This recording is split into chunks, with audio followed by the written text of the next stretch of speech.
this module, I want to look at how we can use AI to correct learners' work and give feedback on it. So to start, let's look at the limitations.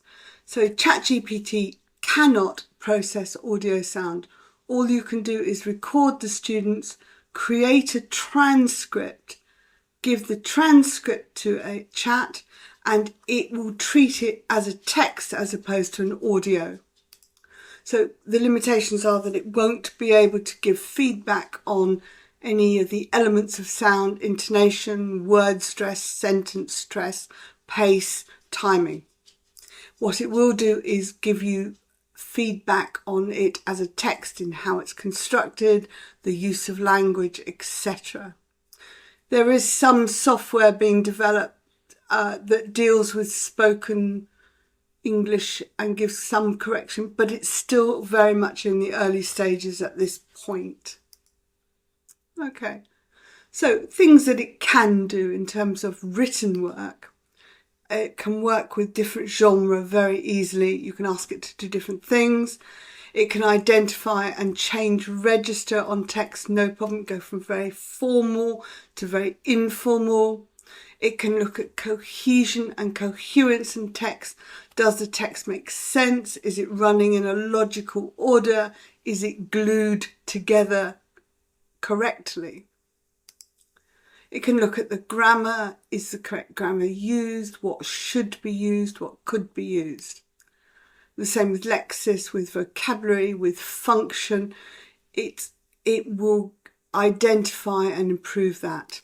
And it can deal with content. It can summarize content. It can give you the key points. It can change the content. So it's very, very good with written text. And that's when it's great for feedback. However, it's definitely limited on the spoken. So before we go to chat, let me just remind ourselves about giving learner feedback. So the students have given you a piece of written work and you want to process it. So I would suggest start with an overall comment, highlight the key areas for improvement. 1 or 2 areas is usually enough. Highlight good work. We don't do this enough with our students. Tell them what they've done well. Summarise for 2 or 3 developmental points going forward, areas to work on. Include positives in your feedback.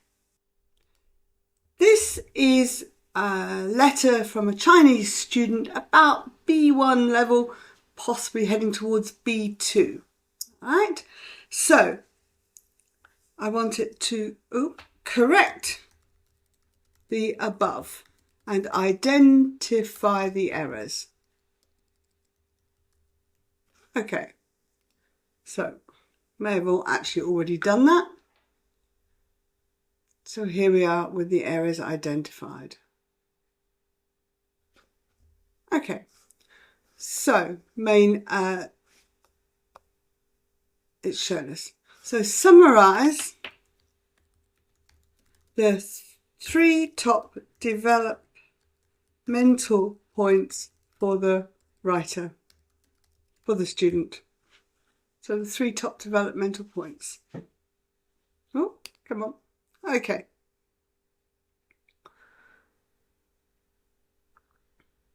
So as part of our feedback, we would be looking for the student to work on verb tense accuracy, word form, and the clarity of formal style in writing.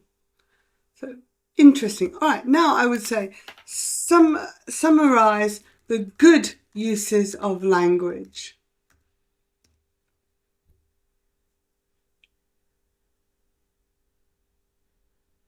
There we are.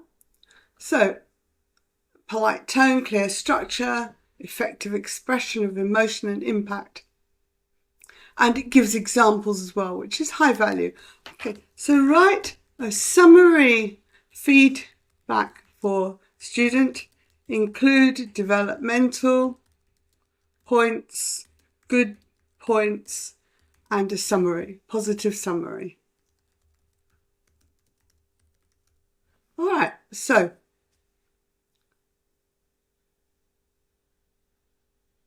So a very nice piece of feedback there. I like the feedback because it gives examples and it's done for you. So lovely. Okay, so if I want to take it forward a little bit more, I can say create a 10-point test on the errors made. So we often give students feedback and then it kind of dies in the water. But this kind of 10-point test allows us to go back to the errors in a different way. This doesn't have to be done in the same lesson or in the same time. It can be done at other points. It's quite nice as a recap or to put this in a summary test after a few weeks. So we've got verb tenses, correct the sentence, and then we've also got choice, choose the one, and a more open question, formal or informal.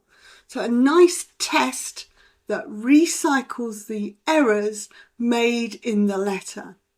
It can, like I say, it can be done immediately or afterwards.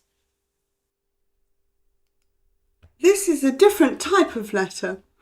This is a problem. Well, I'll let you read the first paragraph.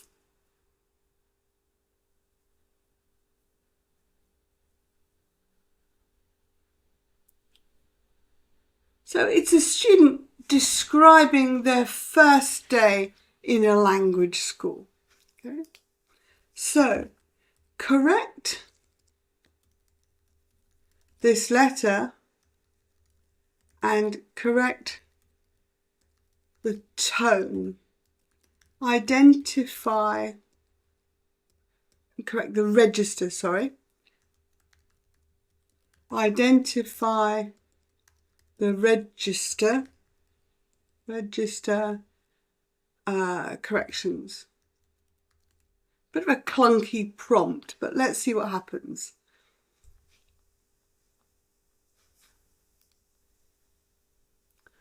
So its approach has been to,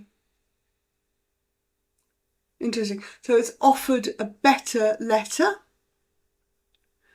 and it's corrected the register and explained why. It's quite nice. Overly ornate, flowery opening. I would say that the student may have problems with the vocabulary of flowery opening. You might need to find another way to express this. So this is interesting. This is where the AI is talking to a native speaker but has not graded its own language for a language learner. So our students are going to have problems with the word deferential, clumsy, possibly awkward, emotive, flowery, ornate. So this is one of these cases where we have to be careful of the stuff that AI produces. This would not necessarily be helpful for our student. So I'm also asked, would it like me to annotate the original letter line by line? That's fine. Okay. So create a 10-point exercise on the register issues in the letter. Let's see what happens now.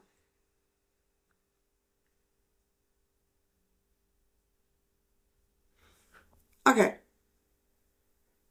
So it's asking the student to rewrite it more neutrally, and then it would give feedback or model answers on that. So you've got a task on how to rephrase and what to rephrase and why. Very nice register task.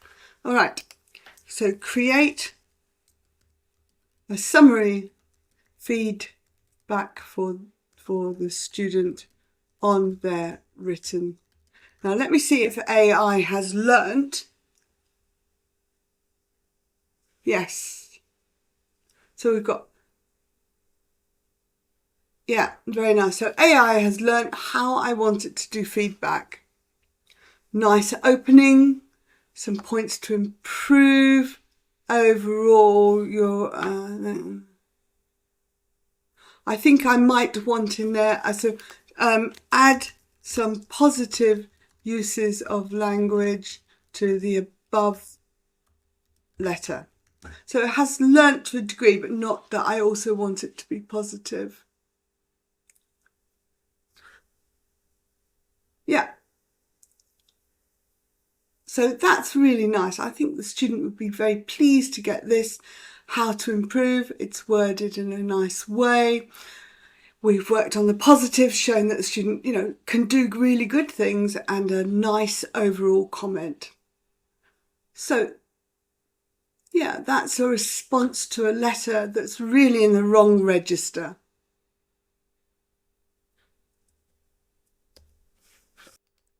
This letter, have a look. What level would you think that was?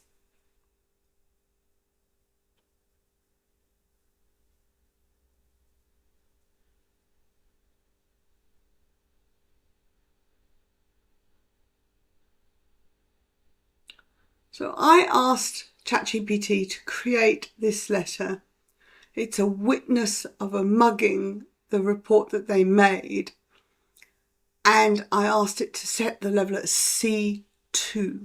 So this is very, very high level, which is always, interestingly, a big problem, or not always, but often a problem for teachers, trying to work out what's actually wrong. Even as a native speaker, I struggle with this. So, correct the language in this. Let's see what happens. So slightly okay. Highlight the errors made. No, I can't spell highlight. No, still picked up. Oh, lovely. Look at this.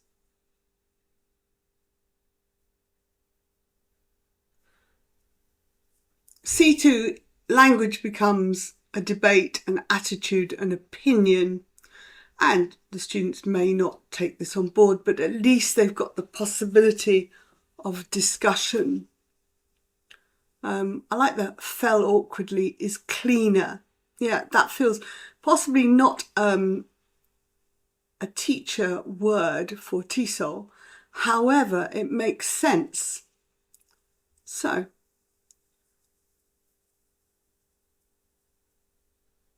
this tack has run away in an incredible velocity is the wrong preposition. I would say that's the wrong word as well. It should be with incredible speed. So, I'm not sure that that's a preposition.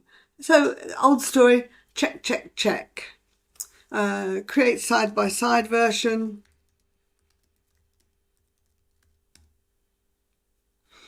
This certainly helps for the analysis, and this is a great way of doing the noticing so students can work it out. Okay. Again, you can create a test, create learner feedback, include positives, developmental points. I love the way it can cope with my terrible it's not really spelling, it's typing.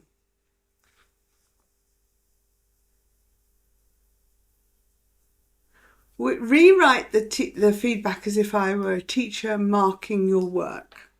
Okay, let's see what happens when we follow that prompt. So it's decided that I need a teacher style.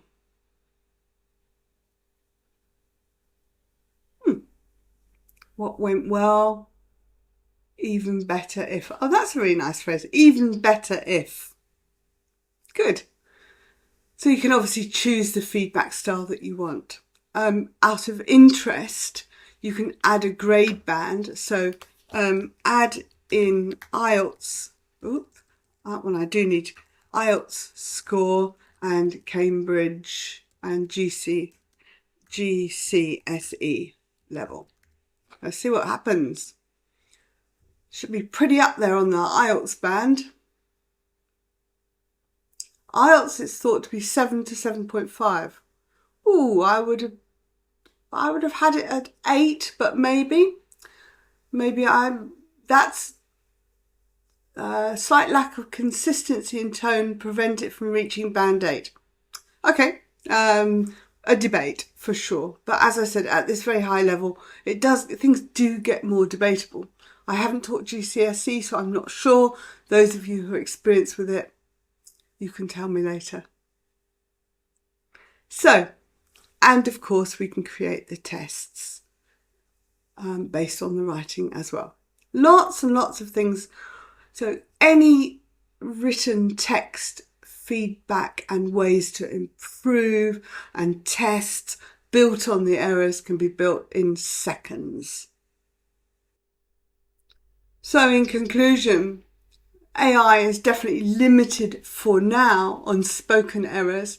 Watch this space, it'll probably change within the next few hours, but it is great for written work. And you can create super feedback for your students with minimal effort.